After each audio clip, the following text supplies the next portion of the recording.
डकी ने क्रिप्टो का बिजनेस किया और पाकिस्तान में इलीगल है, जिसमें 3 बंदे शामिल थे, रजब, नदीम नानीवाला जी, ये और सब डकी। लोग हाँ थे। जी बिल्कुल। अच्छा, उसकी फैमिली भी इन्वॉल्व है, ज़ाहिर है पूरी की पूरी फैमिली लेके चल रहा है ना।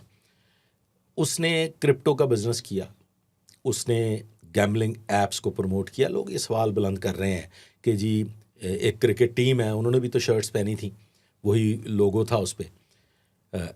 यस ऑफ कोर्स वो भी गलत है, मतलब पाकिस्तान में ऐसा नहीं होना चाहिए। जो एक इलीगल चीज़ है वो इलीगल है, सबके लिए इलीगल है। लेकिन as an influencer, social media की एक ऐसी शख्सियत जब नौजवान नस्ल को कोई पैगाम देती है तो नौजवान नस्ल उस पर मिन्नो अन उसे दुरुस्त तस्लीम करते हुए अमल करती है। या आप भी नौजवान नस्ल से हैं, आप भी जनरेशन जी से हैं, आप पे भी इन इन्फ्लुएंसर की छाप मौजूद होगी कहीं ना कहीं, आप माने या ना माने। बिल्कुल। हर बंदा इस चीज़ का ख्वाहिशमंद है कि मेरे पास दौलत भी हो, मेरे पास बढ़िया गाड़ी भी हो, मेरे पास बढ़िया घर भी हो, और फिर अगर उसको हासिल करने का रास्ता भी आपको बता दिया जाए कि आप विद इन 24 आवर्स इतने पैसे के मालिक बन जाएंगे, तो क्यों कोई कोशिश नहीं करेगा। तो डक्की भाई की तमाम तर जो कार्रवाइयाँ थी क्रिप्टो को लेके, गैम्बलिंग एप्स को लेके, जिसके लिए डक्की भाई ने इमीडिएटली अपने उसी 52 मिनट्स के वीलॉग में कौम से माफ़ी भी मांगी, नौजवान नस्ल से भी माफ़ी मांगी है। क्यों माफ़ी मांगना पड़ी? इट मीन्स कि डकी को खुद भी इस बात का एहसास है, कहीं ना कहीं उसके ज़मीर ने उसको मलामत की कि मैं शायद नौजवान नस्ल को बहका रहा था। कानूनी तौर पे क्रिप्टो को लेके उनके अगेंस्ट कार्रवाई हो सकती है। जो चार्जशीट है मैंने वो नहीं पढ़ी, ऑल्दो मेरे पास मौजूद है, मैंने वो मुझे पढ़नी चाहिए थी, लेकिन मेरे नॉलेज में नहीं था कि हमने ये गुफ्तगू करनी है, वरना मैं वो स्टडी करके आता कि चार्ज क्या फ्रेम हुआ है। डकी कह रहे मुझे लूट लिया गया। 9 करोड़ रुपया पाकिस्तानी रकम जो है वो किसी के अकाउंट में ट्रांसफ़र की गई, क्रिप्टो। अच्छा, सवाल ये है कि उनकी जो चार्जशीट है, जितना मेरे नॉलेज में है, जो अमाउंट वो बता रहे हैं वो अमाउंट उस चार्जशीट में मेंशन्ड है, लिखी हुई है। ऐसी कोई अमाउंट नहीं है, वो एक कुछ 60 लाख रुपए की कोई एक अमाउंट है जो कैश में जी बिल्कुल दी गई है किसी पुल पे, पता नहीं कहाँ। बैठे बैठे आप पे या मुझ पे कोई इल्ज़ाम आयद कर दे कि जी कैश पेमेंट दी है, इतने करोड़ों बैंक ट्रांसफ़र हो गए, तो ये 60 लाख कैश। लेकिन मैंने ये भी कहा कि अकाउंट्स ब्लॉक थे, किसी से उधार 60 लाख रुपए मामू से पकड़कर फिर दिया गया कि अरूब के ऊपर कोई केस ना डाला जाए। अब मतलब 9 करोड़ लेने के बाद भी 60 लाख की कोई वक़्त है?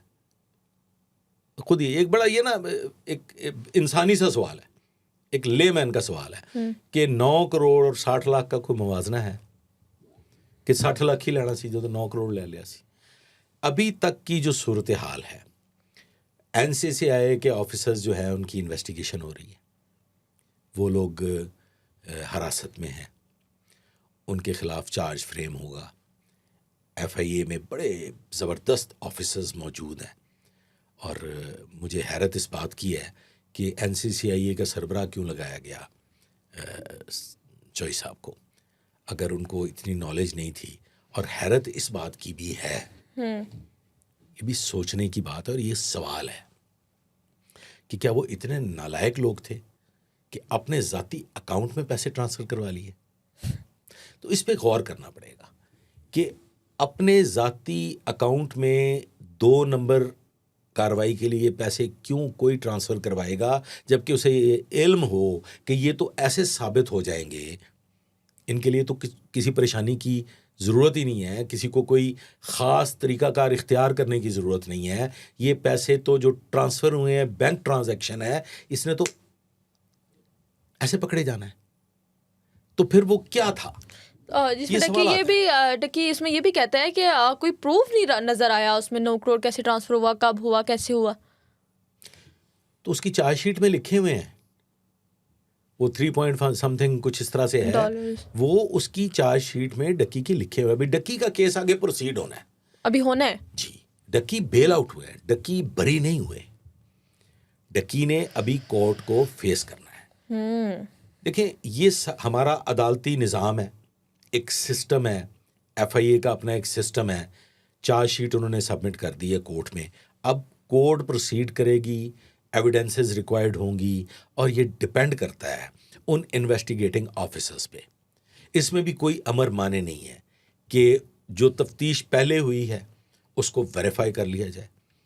पुलिस के बेशुमार ऑफिसर्स, बड़े मजे हुए, बड़े काबिल तरीन ऑफिसर्स भी FIA में मौजूद हैं।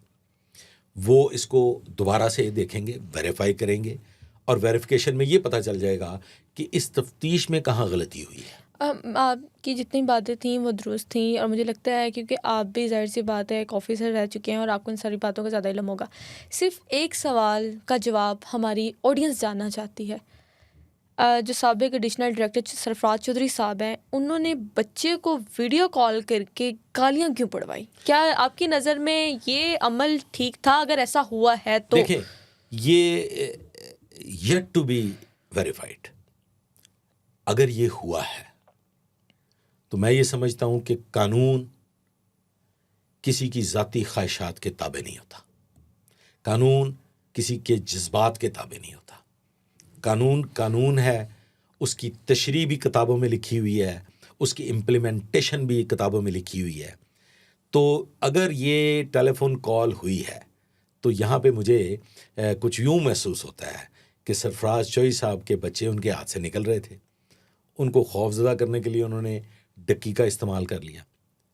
व्हाटएवर, जो कुछ डक्की ने बयान किया है, अगर वो वैसे ही है तो वो ज्यादती है। मैं सिर्फ उस हद तक डक्की के लिए